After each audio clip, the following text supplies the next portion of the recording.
ഡൽഹി സ്ഫോടനം കഴിഞ്ഞിട്ട് ഇന്ന് 4-ാം ദിവസമാണ്. ഇതിനിടയ്ക്ക് പൊട്ടിത്തെറിച്ച ഉമർ നബിയുടെ കാശ്മീരിലുള്ള വീട് സുരക്ഷാ സേന ബോംബ് വെച്ച് തകർത്തു. പക്ഷേ ഇതുവരെ ഈ ഡൽഹി സ്ഫോടനത്തെക്കുറിച്ച് ഒരക്ഷരം മിണ്ടാതിരുന്ന ആളുകൾക്ക് ഈ വീട് തകർത്തതിനെതിരെ വന്നിട്ടുണ്ട്. ജമ്മു കാശ്മീർ മുഖ്യമന്ത്രി ഒമർ അബ്ദുള്ള, പിന്നെ മെഹബൂബ മുഫ്തി, അവിടുത്തെ ഒരു MP റൂഹുള്ള മെഹദി പറഞ്ഞിരിക്കുന്നത് ഈ മഞ്ഞുകാലത്ത് അവരെന്ത് ചെയ്യുമെന്ന്, അവരുടെ വീട് നഷ്ടപ്പെട്ട അവർ തണുത്തു പറച്ച് പോവില്ലേ എന്നൊക്കെ ചോദിക്കുന്നുണ്ട്. അപ്പോൾ എനിക്ക് മനസ്സിലാവാത്തത് ഈ ഭീകരവാദികളുടെ മനുഷ്യാവകാശങ്ങളെക്കുറിച്ച് എല്ലാവർക്കും വലിയ സങ്കടമാണ്. ഇരകളെക്കുറിച്ച് മിണ്ടുന്നില്ല. പ്രത്യേകിച്ച് മുസ്ലിം സംഘടനകൾ, മുസ്ലിം ലീഗ് എന്ന് പറഞ്ഞ രാഷ്ട്രീയ പാർട്ടി ഉൾപ്പെടെ ഒരൊറ്റ മുസ്ലിം സംഘടന സോഷ്യൽ മീഡിയയിൽ പോലും അവർ കമൻറ്റ് ചെയ്യുന്നു. മുസ്ലിം പേരുകളുള്ളവർ ഇതിനെ അപലപിക്കുന്ന പോലുമില്ല. ഇതെന്താ സാർ ഇങ്ങനെ? ഇല്ല, അതെന്താ അങ്ങനെ? അത് നമ്മൾ നോക്കേണ്ട ഒരു കാര്യം എന്ന് വെച്ച് കഴിഞ്ഞാൽ, ആദ്യം തന്നെ ഈ വീടില്ലേ, അതായത് രാജ്യദ്രോഹികളാണ് എന്ന് സൈന്യത്തിന് ബോധ്യപ്പെട്ട് കഴിഞ്ഞാൽ രാജ്യദ്രോഹികളുടെ ഇത്തരം സ്ഥാപനങ്ങൾ നശിപ്പിക്കാൻ സൈന്യത്തിന് വ്യവസ്ഥയുണ്ട്. അതിന് കോടതി ഉത്തരവൊന്നും വേണ്ട. അത് സൈന്യത്തിൻ്റെ തീരുമാനമാണ്. അതിലെന്തെങ്കിലും കുഴപ്പമുണ്ടെന്നുണ്ടെങ്കിൽ നിങ്ങൾക്ക് കോർട്ട് മാർഷലിന് കൊടുക്കാവുന്നതാണ്. അത് ഇയാൾ രാജ്യദ്രോഹി അല്ല എന്നും കൂടി അറിയണം. എന്തായാലും ഇത്രയും സ്ഫോടക വസ്തുക്കളുമായി ഒരു ലാൽ കിലയുടെ തൊട്ടടുത്ത് പോയിട്ട് സ്വയം പൊട്ടിത്തെറിക്കാൻ തീരുമാനിക്കുന്ന ഒരുത്തൻ ദേശസ്നേഹിയായിരിക്കില്ലല്ലോ. അല്ല, തീർച്ചയായിട്ടും അല്ല. മനുഷ്യാവകാശ പ്രവർത്തകനല്ലല്ലോ, മനുഷ്യസ്നേഹിയുമല്ല. അങ്ങനെയുള്ള ഒരാൾ താൻ മരിച്ചുകൊണ്ട് തന്നെ ഇത്രയും പേരെ കൊല്ലാം എന്ന് തീരുമാനിക്കുന്ന ഒരു ജിഹാദി, ആ ജിഹാദി രാജ്യദ്രോഹിയാണ്. ഇന്ത്യയിൽ ജീവിച്ച് ഇന്ത്യയിൽ നിന്ന് എല്ലാ ആനുകൂല്യങ്ങളും കൈപ്പറ്റി അതിൻ്റെ സൗജന്യങ്ങളൊക്കെ കൈപ്പറ്റി പഠിച്ച് ബിരുദം നേടി ഇതൊക്കെ ആയതിനു ശേഷം ഈ മഹാരാജ്യത്തെ ബോംബ് വെച്ച് തകർക്കാൻ തീരുമാനിക്കുന്ന ഒരുവൻ്റെ 32 സ്ഥലങ്ങളിൽ ഒരുവൻ്റെ വീട് തകർക്കുക എന്ന് പറയുന്നത് ഒരു സ്വാഭാവികമായ ക്രിയയാണ്. അതിനകത്ത് ആരും കിടന്ന് അലമുറയിട്ടിട്ട് ഒരു കാര്യവുമില്ല. അവൻ്റെ അപ്പനും അമ്മയും എന്ത് ചെയ്തു എന്നാണ് ചോദ്യം. ഇനി അവൻ്റെ അപ്പനും അമ്മയും അവൻ്റെ കുടുംബക്കാരെയും ബന്ധുക്കളും എല്ലാം പോലീസ് കസ്റ്റഡിയിലാണ്. അപ്പോൾ പിന്നെ മഞ്ഞ് കൊള്ളൂല. അപ്പോൾ പിന്നെ മഞ്ഞ് കൊള്ളും എന്ന് പറയുന്നൊരു കാര്യം വേണ്ട. അല്ല, 2900 കിലോഗ്രാം സ്ഫോടക വസ്തുക്കൾ വീട്ടിൽ വെക്കുമ്പോൾ ഈ അപ്പനും അമ്മയൊക്കെ ഉണ്ടായിരുന്നല്ലോ. അല്ല, അത് തന്നെയല്ല, മകൻ ഇതൊക്കെ ചെയ്യുന്നു എന്നുള്ള കാര്യം ഒന്നും അറിയാത്ത വിധം നിഷ്കളങ്കരാണ് ഈ അപ്പനും അമ്മയും എന്നുള്ള കാര്യം, ഉമ്മയും ബാപ്പയും ബന്ധുക്കളും എന്നുള്ള കാര്യം അവർ TV-യിലൊക്കെ വന്ന് പറഞ്ഞു. അവന് പൂക്കൾ ഇഷ്ടമായിരുന്നു, പൂമ്പാറ്റകളെ ഇഷ്ടമായിരുന്നു. അതെ, പൂക്കളും പൂമ്പാറ്റകളെയൊക്കെ ഇഷ്ടമായിരുന്നു. അതുകൊണ്ട് എന്താ കാര്യം? പൂക്കളും പൂമ്പാറ്റകളെയും ഇഷ്ടപ്പെടുന്നവനാണോ ഈ ആളുകൾ? തനിക്ക് ഇതിൻ്റെ ഒരു പ്രശ്നം, നമുക്കൊരാളോട് വ്യക്തിവൈരാഗ്യം തോന്നി, അയാൾ പറഞ്ഞൊരു വാക്ക് നമുക്ക് ഇഷ്ടപ്പെടാം, നമുക്ക് മുറിവേറ്റു, നമ്മൾ ദേഷ്യപ്പെട്ടു, ഒരാളെ നമ്മൾ തല്ലുന്നു, അത് നമുക്ക് മനസ്സിലാക്കാം. കാരണം അവൻ്റെ ഒരു തെറ്റാണ്, പക്ഷെ ചെയ്തു പോയി. പക്ഷേ തനിക്ക് ഒരു പരിചയവുമില്ലാത്ത മനുഷ്യരെ കൊല്ലാൻ തീരുമാനിക്കുന്ന ഒരുവൻ്റെ മനസ്സെന്താണ്? അല്ല, അതവൻ തൻ്റെ വിശ്വാസിയല്ല, മതവിശ്വാസിയല്ല. ഇല്ല, അവൻ തൻ്റെ മതവിശ്വാസിയാണോ അല്ലയോ എന്നുള്ളത് പോയിക്കോട്ടെ, തനിക്ക് ഒരു പരിചയമില്ലാത്ത, തന്നോട് ഒന്നും ചെയ്തിട്ടില്ലാത്ത, നിരപരാധി എന്ന് തനിക്ക് ബോധ്യമുള്ള ഒരു മനുഷ്യനെ ചുമ്മാ കൊല്ലാൻ തീരുമാനിക്കുന്ന ഒരുവനെ നമ്മൾ എന്ത് വിശേഷിപ്പിക്കണം? ക്രൂരൻ എന്നൊക്കെ പറഞ്ഞാൽ അത് പോരാതെ അല്ല, അവൻ രാക്ഷസനാണ്. രാക്ഷസര എന്താ ചെയ്യാൻ കഴിയുക? രാക്ഷസര കൊല്ലാനേ പറ്റുള്ളൂ. കാരണം രാക്ഷസൻ എന്ന് പറഞ്ഞു കഴിഞ്ഞാൽ നിലവിലുള്ള ഒരു നിയമത്തിനും വിധേയമാകാതെ ജീവിക്കുന്നവൻ എന്നാണ് ആ വാക്കിൻ്റെ അർത്ഥം. നിലവിലൊരു സംവിധാനവും നിയമവും ഉണ്ട്. ആ നിയമത്തെ ധിക്കരിച്ചുകൊണ്ട് തനിക്ക് തോന്നിയ നിയമം നടപ്പിലാക്കുന്നവൻ്റെ പേരാണ് രാക്ഷസൻ. രാവണൻ അതായിരുന്നു. രാവണൻ നിയമം ബാധകമായിരുന്നില്ല, രാവണനായിരുന്നു. I am the state and my will is the law എന്ന് പറയുന്നവനാണ് രാക്ഷസൻ. അവൻ ആര് പറഞ്ഞാലും രാക്ഷസനാണ്. ഇവിടെയും അതാണ്. ഇവിടെ ഭരണഘടനയുണ്ട്, ഭരണഘടനാ സ്ഥാപനങ്ങളുണ്ട്, അതുപ്രകാരം നിങ്ങളുടെ ഗ്രീവൻസ് റിഡ്രസ് ചെയ്യാനുള്ള മാർഗങ്ങളുണ്ട്. അതൊന്നും ഉപയോഗിക്കാതെ ഭരണഘടനയെയും ജനാധിപത്യ സംവിധാനത്തെയും നിലവിലുള്ള കോടതികളെയും എല്ലാം വെല്ലുവിളിച്ചുകൊണ്ട് എൻ്റെ നിയമം ഞാൻ നടപ്പിലാക്കും എന്ന് പറയുന്നവനാണ് ബഹുമാനായ ആര്? ഉമർ. അവൻ്റെ കുടുംബം തകർക്കുക തന്നെ വേണം, ഒന്നാമത്തെ കാര്യം.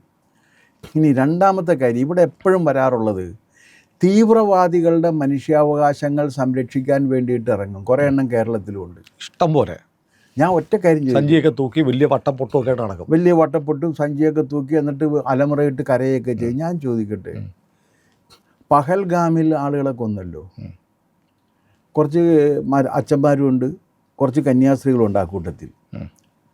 അവരാരെങ്കിലും മെഴുതിരിയുമായിട്ട് മദർ തെരേസ സ്ക്വയറിൽ പോയിരുന്നോ? ഇല്ല, പോയിരുന്നില്ല. കാരണം എന്താണ്? കൊല്ലപ്പെട്ടവർ ഹിന്ദുക്കളാണ്, അവർ കൊല്ലപ്പെടട്ടെ, അതായിക്കോട്ടെ എന്നുള്ളതാണ്. അല്ലെങ്കിൽ അവർ പോകേണ്ടതല്ലേ?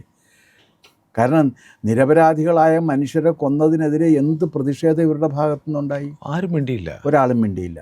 ഇപ്പോൾ ഇവൻ ബോംബ് പൊട്ടി ഇവൻ ഇത് ചെയ്തു, ആരെങ്കിലും പറഞ്ഞു? പിന്നെ അത് മാത്രമല്ല, മുസ്ലിം സമുദായത്തിൻ്റെ താല്പര്യങ്ങൾ സംരക്ഷിക്കുന്നതിന് വേണ്ടി മതമാണ് പ്രശ്നം എന്ന് പറയുന്ന മുസ്ലിം ലീഗ്, ഷാജിയുടെ പാർട്ടി അല്ല, അത് മുസ്ലിം ലീഗ്. അത് ഷാജി പറഞ്ഞ അഭിപ്രായം തന്നെയാണല്ലോ പാണക്കാട് തങ്ങൾക്കും ഉള്ളത്.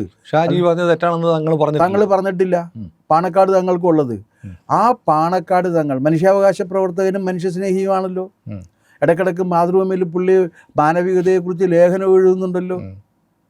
ഒരു വാക്ക് ഇതിനെതിരെ പറഞ്ഞു. എന്തേ മിണ്ടാത്തത്? എന്തായിരിക്കും സാർ അവർ മിണ്ടാത്തത്? കാരണം എന്താണെന്ന് വെച്ച് കഴിഞ്ഞാൽ, ഇത് ചെയ്തത് തെറ്റാണ് എന്ന് ഈ മുസ്ലിം സംഘടനകളൊന്നും വിശ്വസിക്കുന്നില്ല എന്നുള്ളതാണ്. ശരിയാണ്, ചെയ്യേണ്ടതാണ്, ഞങ്ങളായിട്ട് ചെയ്തില്ല അവരായിട്ട് ചെയ്യട്ടെ എന്നുള്ളതാണ്. അങ്ങനെയൊക്കെ ചിന്തിക്കുമോ? അങ്ങനെ ചിന്തിച്ചില്ലെങ്കിൽ ഇതിനെ അപലപിക്കേണ്ടതില്ലേ? ആദ്യം വന്നിട്ട് ചെയ്യേണ്ടതല്ലേ? എറണാകുളത്ത് കുറച്ച് അച്ഛന്മാരുണ്ടല്ലോ മാനവികതയെക്കുറിച്ച്, അതെ, പേരൊന്നും ഞാൻ ആരുടെയും പറയുന്നില്ല, അവർ മാനവികവാദികളാണല്ല. എന്താണ് ഈ മാനവികവാദികൾ ഹിന്ദുക്കളെ കൊല്ലുമ്പോൾ നിശബ്ദരാകുകയും മുസ്ലിങ്ങൾക്ക് വേണ്ടി എന്തെങ്കിലും വന്നു കഴിഞ്ഞാൽ ഉടനെ തന്നെ രംഗത്ത് വരികയും ചെയ്യുന്നത്? എനിക്ക് ബലമായൊരു സംശയമുണ്ട്, ഇവർക്ക് ഇസ്ലാമിക ടെറർ ഫണ്ടിൻ്റെ ബെനിഫിഷ്യറീസ് ആണോ ഇവരെന്നുള്ള കാര്യവും കൂടി പരിശോധിക്കണം. ഈ വേറൊരു വക്കീലൊക്കെ ഉണ്ടല്ലോ, പഴയൊരു MP ഉണ്ട് നമ്മുടെ, പഴയൊരു MP ഉണ്ട്. MPയുടെ മകൻ പണ്ട് പറഞ്ഞായിരുന്നു, അച്ഛൻ ഇടയ്ക്കിടയ്ക്ക് ഇത് ഗൾഫിൽ നിന്ന് ഓരോ പൊതി വരും, ഈന്തപ്പഴം വരും, നല്ല സാധനമൊക്കെ വരും, ടൂർ വരും, അതെ, ഇതിങ്ങനെ വരുമെന്നൊക്കെ പറഞ്ഞിരുന്നു. അപ്പോൾ ഇവരുണ്ടല്ലോ, ഇവർക്കെല്ലാവർക്കും ഇതിനെ അപലപിക്കാത്തതിൻ്റെ കാരണം ഇസ്ലാമിക ടെറർ ഗ്രൂപ്പുകളുടെ ഫണ്ടിങ് ലിസ്റ്റിൽ, ഈ ബെനിഫിഷ്യറീസിൻ്റെ ലിസ്റ്റിൽ ഇവരുണ്ടോ എന്ന് പരിശോധിക്കേണ്ടതാണ്. കാരണം അല്ലെങ്കിൽ ഇതിനെ അപലപിക്കണ്ടേ? അതെ, നമ്മുടെ നാടിനെ ആകെ വേദനിപ്പിച്ച, ഞെട്ടിക്കുന്ന എന്തൊക്കെയാണ് സാർ നോക്ക്. ഒരുത്തൻ്റെ കയ്യിൽ 4 കിലോ റൈസിൻ വിഷം, ഒരു ഡോക്ടർ, 10,000 ആളുടെ കൊല്ലം. അതുകൊണ്ട് ഞാൻ ചോദിക്കുന്നത്, ആവണക്കിൻ കുരു ആട്ടിയെടുക്കുന്ന എണ്ണ, ആ എണ്ണ എടുത്തു കഴിഞ്ഞാൽ ആ ചണ്ടിയിൽ നിന്ന് റൈസിൻ എന്ന് പറയുന്ന ഒരു വിഷം ഉണ്ടാക്കിയിട്ട് അത് 4 കിലോ വിഷം ഉണ്ടാക്കി. 4 കിലോ വിഷം, ഈ 4 കിലോ വിഷം ഉണ്ടാക്കിയിട്ട് 40,000 പേരെ മനുഷ്യരെ വിഷം കൊടുത്തു കൊല്ലാമെന്ന് തീരുമാനിക്കുന്ന ഒരുത്തൻ, അവനെ ഇതിന് പ്രേരിപ്പിക്കുന്നത് അല്ലാഹു ആണെന്നാണ് പറയുന്നത്. ഏത് അല്ലാഹു? മനുഷ്യരെ കൊല്ലാൻ വേണ്ടി ആളുകളെ പറഞ്ഞു വിടുന്നവൻ എങ്ങനെയാണ് ദൈവമാകുന്നത്? എന്തിൻ്റെ അടിസ്ഥാനത്തിലാണ്? അവൻ അല്ലാഹുവിന് വേണ്ടിയിട്ടാണ് ചെയ്യുന്നതെന്നാണ് അവൻ പറയുന്നത്. അതാണല്ലോ അവൻ ഈ ഇവിടെ ചൈനയിൽ പോയി ഡോക്ടറായി വന്നിട്ടും ഷവർമ്മ കച്ചവടത്തിന് ഇറങ്ങിയത്. അതെ, ഡോക്ടർ എന്നുള്ള പേര് മതിയായിരുന്നു. ഷവർമ്മ കച്ചവടം. അവൻ ഡോക്ടറായത് തന്നെ ഈ വിഷം ഉണ്ടാക്കാൻ, ഡോക്ടർ ഡെത്ത് എന്ന് പറയുന്ന പോലെ അല്ലേ? അതെ, ആ ഡോക്ടർ ഡെത്ത്. ഇവൻ വിഷം ഉണ്ടാക്കാൻ വേണ്ടിയിട്ടാണ്. വിഷം ഉണ്ടാക്കി മനുഷ്യരെ കൊല്ലാൻ തീരുമാനിക്കുന്ന ഒരുത്തൻ, അത് തെറ്റാണ് എന്ന് പറയാൻ എന്തുകൊണ്ടാണ് പാണക്കാട് തങ്ങൾക്ക് കഴിയാതെ പോകുന്നത്? എന്തുകൊണ്ടാണ് MM ഹസൻ അത് പറയാൻ കഴിയാതെ പോകുന്നത്? ചോദിക്കേണ്ടതല്ലേ? ഹസൻ ഇതിനൊക്കെ പ്രതികരിക്കുന്ന ആളല്ലേ, എന്താ ഇതിൽ പ്രതികരിക്കാത്തത്? നമ്മുടെ CPM ഒന്നും പറഞ്ഞില്ല. ഏത് CPM? പിന്നെ അവരുടെ കൂടെയാണല്ലോ. CPM അവരുടെ കൂടെയാണ്. കാരണം ഇസ്ലാമിക തീവ്രവാദികളുടെ കൂടെയാണ്, എത്രയോ കൊല്ലമായിട്ട് കൂടെയാണ്. അല്ല, അവരെത്ര കൊല്ലമായിട്ട് കൂടെയാണ്. അവരുടെ സൈദ്ധാന്തികന്മാരെല്ലാം പറഞ്ഞിരുന്നില്ലേ മുസ്ലിങ്ങൾക്ക് ടെററിസ്റ്റ് ആകാൻ അധികാരമുണ്ടെന്ന് പറഞ്ഞിരുന്നല്ലേ? ഹമാസ് എന്ത് ചെയ്താലും തെറ്റല്ല എന്ന് പറഞ്ഞിട്ടുണ്ട്. അപ്പോൾ അതുകൊണ്ട് അവരെ ചെയ്യട്ടെ. ഞാൻ പറയണ മതേതരത്വത്തെക്കുറിച്ചും ജനാധിപത്യത്തെക്കുറിച്ചും പറയുന്നൊരു വിഭാഗം ഉണ്ടല്ലോ കോൺഗ്രസ്സിലെ. MM ഹസൻ ഇതിനകത്തൊക്കെ പ്രതികരിക്കുന്ന ആളല്ലേ? എന്താണ് ഹസൻ മിണ്ടാതിരിക്കുന്നത്? ഇതിനെ അപലപിക്കേണ്ടതല്ലേ? ഒരൊറ്റ കോൺഗ്രസ്സുകാരനെ അപലപിച്ചിട്ടുണ്ടോ? ഇല്ലല്ലോ.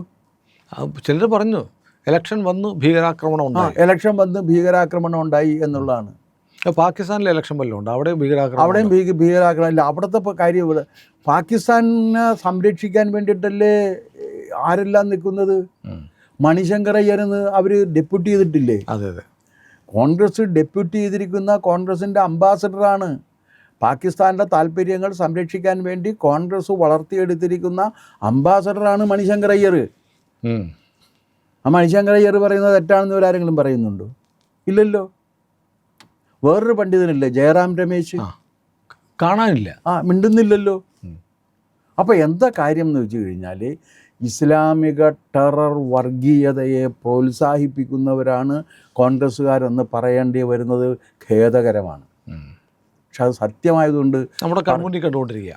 സത്യമായതുകൊണ്ട് പറയാതെ നിർവാഹം. രാഹുൽ ഗാന്ധി മിണ്ടിയിട്ടില്ല. പ്രതിപക്ഷം ഒരു എന്തോ പറഞ്ഞത്, എന്താ ഇത് ശരിയായില്ലെന്നാ മറ്റോ പറഞ്ഞ്. എന്തൊരു സ്ഥാനം അന്ന് തന്നെ പറഞ്ഞു.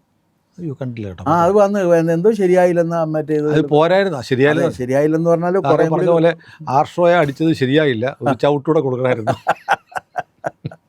അപ്പോൾ അതുകൊണ്ട് ഈ ഇസ്ലാമിക ടെറർ ഫണ്ടിൻ്റെ അതത് മാത്രമല്ല. നിങ്ങളൊരു കാര്യം ശ്രദ്ധിച്ചാൽ ഈ നമ്മുടെ ചാനലുകൾ, ഏതെങ്കിലും ഒരു ചാനൽ കർശനമായിട്ട് വന്നിട്ട് തെറ്റാണെന്ന് പറഞ്ഞാൽ, ഞാൻ ചാനൽ അങ്ങനെ കണ്ടില്ല.